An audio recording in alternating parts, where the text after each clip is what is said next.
Hello friends, आपने उम्मीद करते हैं कि सारी वीडियोस देखी, सारे स्ट्रक्चर्स देखे, उन सारी चीज़ों को समझा कि एक सेंटेंस बनाने के लिए क्या कुछ चीज़ों की ज़रूरत होती है। वहाँ वर्ड मीनिंग भी बहुत बेहतरीन चाहिए, आपको स्ट्रक्चर पे बैठाने सेंटेंस आना चाहिए और कब कहाँ बोलते हैं ये सब कुछ प्रैक्टिस से आता है। तो जो अभी टेंस की सीरीज़ ख़त्म हुई है, अभी आप नीचे जाकर के मेरी प्लेलिस्ट में आप अगर जाएंगे तो आप टेंस की सीरीज़ वहाँ पर देख पाएंगे। आज मैं एक नई वीडियो के साथ हूँ और आज मैं बात करने वाला हूँ स्कूल लेवल की टॉपिक है एप्लीकेशन कैसे लिखा जाए, लेकिन याद रखिए ये कॉलेज लेवल पे और आपकी पूरी लाइफ में हमेशा काम आने वाली चीज है।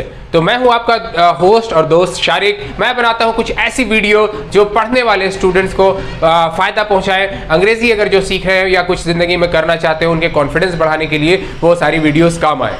तो आगे बढ़ने से पहले हम आपसे सिंपल सा एक रिक्वेस्ट करते हैं कि हमारी मेहनत अगर आपको अच्छी लगती है, इसमें मेहनत दिखती है, तो आप लाइक बटन दबाएं, दूसरों तक पहुंचाएं। अगर आप चाहते हैं वाकई ये दोस्ती निभाना, अपने दोस्तों तक पहुंचाना, अपने भाई बहनों तक पहुंचाना, तो और अब तक अगर सब्सक्राइब नहीं किया है तो ये बेल आइकन दबा लें, सब्सक्राइब बटन भी दबा लें। इससे आपको लगातार मेरी वीडियोज़ के अलर्ट मिलते रहेंगे।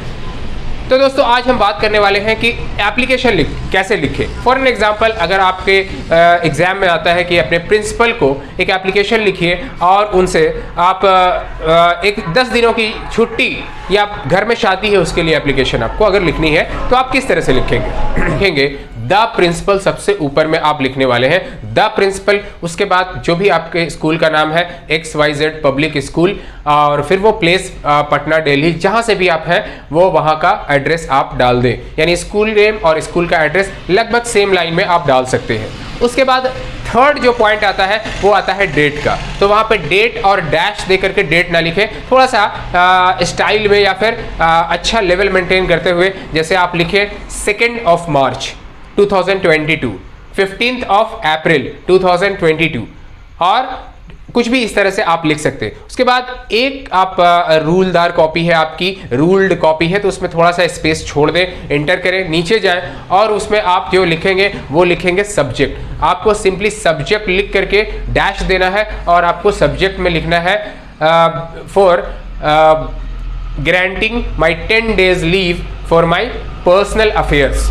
आप टॉपिक कुछ भी डाल सकते हैं। 10 दिन के मेरे घर में कोई पर्सनल फंक्शन है उसके लिए, आप बीमार हो गए हैं उसके लिए, या बीमार होने के बाद भी आए हैं तो भी आप उसके डाल सकते हैं। लेकिन सब्जेक्ट में क्लियर मेंशन, शॉर्ट में बहुत क्लियरली आपको बताना है कि आपको किस लिए छुट्टी चाहिए।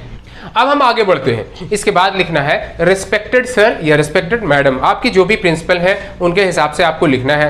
उसके बाद से नेक्स्ट लाइन से आपको बॉडी तैयार करनी है। बॉडी में भी इंट्रोडक्शन होता है और फिर मेन पॉइंट्स होते हैं। बॉडी में जो आप इंट्रोडक्शन से स्टार्ट करेंगे वो वहां पे आप रिक्वेस्टिंग और विशिंग लाइन देंगे। आप उनको विश करेंगे, रिस्पेक्ट आदर आप दिखाएंगे, जैसे most humbly and respectfully, with due respect.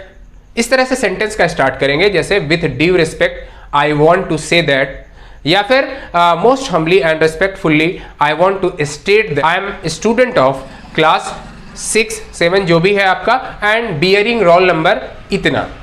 ठीक है, इस तरह से आप बता देंगे जिससे आपने उनको विश भी कर दिया और अपनी आइडेंटिटी थोड़ी सी बता दी।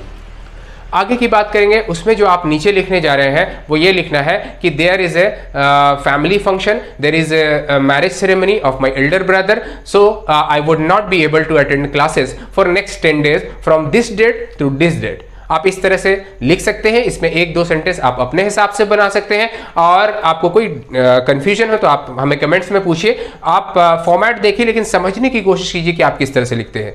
तो आप इस तरह से बॉडी आपकी तैयार हो गई, आप मेन बात बता दें। उसके बाद नीचे में जो पार्ट आता है, बॉडी में ही तीसरा पार्ट आता है, वहां पे रिक्वेस्ट करना।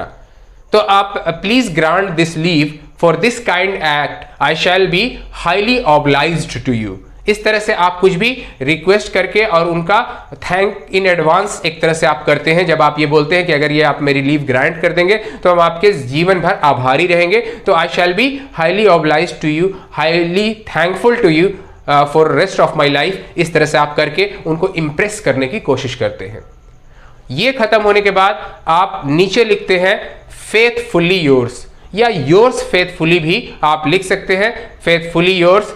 और उसके बाद आप नीचे लिखेंगे अपना नाम और अपना क्लास का नाम, रोल नंबर भी चाहे तो आप लिख सकते हैं। तो दोस्तों आप लोगों ने इस तरह से देखा कि कैसे हम लेटर लिखते हैं। आपको कोई ऐसी टॉपिक जिसमें आपको दिक्कत होती है वो आप ज़रूर हमसे डिमांड कर सकते हैं, कमेंट में लिख सकते हैं और हम जल्द ही अगले वीडियो में मिलते हैं। Thank you so much.